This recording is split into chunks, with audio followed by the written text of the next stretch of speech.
everyone? My name is Walter Perry. I'm a community activist over on the east side of town. Show of hands real quick. Who's been to the east side lately? Not Dignity Hill. It's the east side. Well, let me tell you just really quickly. I'm a product of the east side community. I grew up, I ran with gangs as a teenager. I ended up going to prison at the age of 17. I did almost 8 years. I went from 1993 to 2001. While I was in there, I obtained my associate's degree. I got a truck driver's license, and I still hold that right now. I'm getting ready to get my business degree in bachelor's. I've been home 15 years already. Yeah.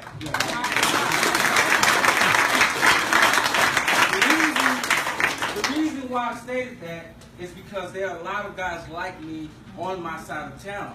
But you wouldn't know that because these guys are getting the doors shut in their faces constantly, every day.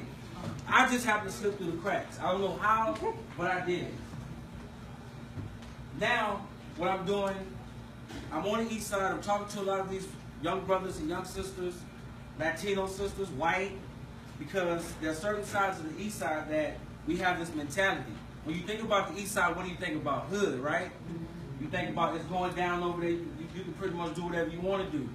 But that's not the case right now.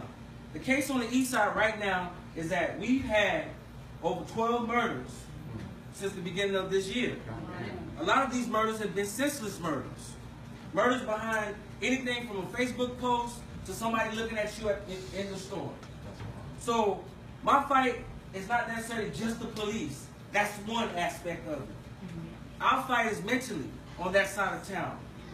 As a people, we have a mental disease that we think that hood mentality is the way for us to go, and it's not the case.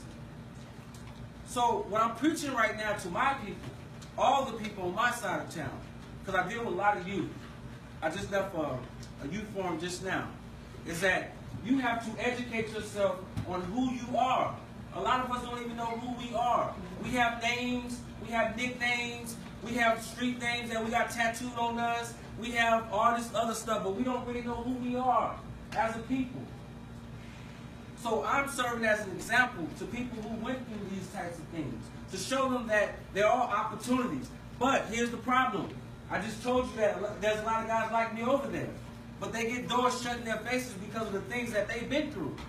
So I'm asking everybody who's white, everybody who's black, everybody who's Hispanic, Latino, Latina, Native American, whatever you are in here, our power is in the vote.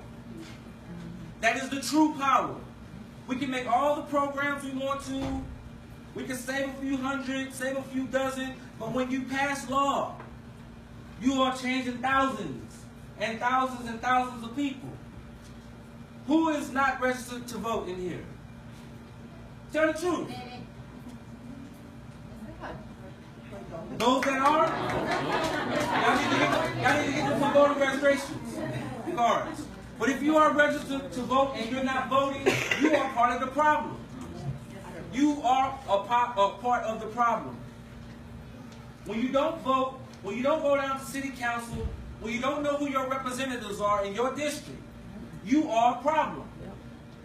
Not only that, when you see people who are rallying for certain causes, like police brutality, funding for social programs, when our youth on that side of town, a lot of them have not had a job, and they're reaching the ages of 19 years old. I remember growing up, I started working at the age of 14 with BCYC. Those programs do not exist over on that side of town. You know why? Because the African American culture is not being respected. It's not being looked upon as people that need the help. They call us those begging niggas on the east side. When you're a business owner and you go for funding to the city, they say, what do you want? Say, I want help. Oh no, you're going to use that money and flip it for drugs. That is the mentality that the city council and our black mayor has formed, and she lives on the east side. On the east side. Our council person lives on the east side.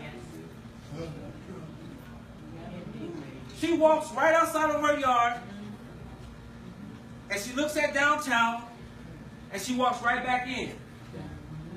Not with the intentions of trying to come up with something new for that side of town, but to see how she can suck the rest of the life out of those people. The East Side is not a people of savages. There are people that need help. We have hope. We have a lot of creative people on that side of town. We have a lot of fatherless babies on that side of town. We have a lot of people walking around discombobulated, full of drugs, and they need help. So my white friends, you're probably looking at me and saying, wow, man, you know, I really admire this guy for standing up here. No, I don't want you to do that. I need your vote. I need you to look at our issues and say, how can I use my white privilege to help this group? Latinos, American Indians, or whoever else is in here. You need to figure out how we can put our votes together. First of all, let's think of something that we can all benefit from collectively as a group. And let's vote it. Let's vote about it. And find out who your representatives are. And if they're not doing what they're supposed to do, you vote them out. Vote them out. Because if you don't vote these people out, they're going to continue to do what they're supposed to be. They're going to continue to suck the life out of your community. We have problems like affordable housing. The East Side, what they did, gentrification, here's the definition. You lower the price of something inside of a community, and you make everything cheap. Then you come in and you buy it at a lower price. And once you get it, you raise it up again. That's what's happening on the East Side right now. People were displaced from a large community and just shot everywhere. What they did was bought up the whole area, tore down the places, build something else, and raise the value up, and now these people can't even move back. Why is that? And they were promised this. Over 300 families was promised this. So this is something to think about, because it's going to affect your neighborhood soon too. Gentrification is real. And the problem starts when we don't educate each other. We have to educate our people. We have to de-educate them and then re-educate them again. So I'm asking everybody right now, if you have access to resources, please, it doesn't necessarily have to be money, it could be in-kind services. It could just be your vote. But we need you, when we go to City Hall, to ask for these types of things. And black people, I'm talking to my people. Vote. Your vote matters. Don't sit up here and say, I don't like this person, I'm not going to go vote because the person I want is not there. No, the person that's making decisions for your neighborhood and for your kids' future is sitting right at City Hall. And if you don't get up and go do something, I don't want to hear that crime. I'm looking at everybody in here. Because the problem is us. It starts with us. What are you going to do to make your community better? I'm not going to depend on nobody to save me. I got God for that. Hey. But when I am depending on somebody, it's somebody to step up, speak up, and go to the polls. So, join your neighborhood associations. Join your PTAs and get involved in your kids' future. Join some things that's going to change your neighborhood one city at a time, one block at a time. So you don't have to be seeing somebody like me standing up here yelling at you or having one of your kids go to the penitentiary because they didn't know the law. Word. So before I close, I want to tell you that crime on that side of town is tearing us apart. And it comes from lack of love. So I want everybody to think about this when they go home. What can I do to be an inspiration to somebody else tomorrow? And when you wake up, I guarantee you're going to have the answer if you sincerely believe it in your heart. My name is Walter Perry. I'm easy to find. I'm on the East Side all the time. And if you can't find me, I'm on Facebook. Go vote. Thank you.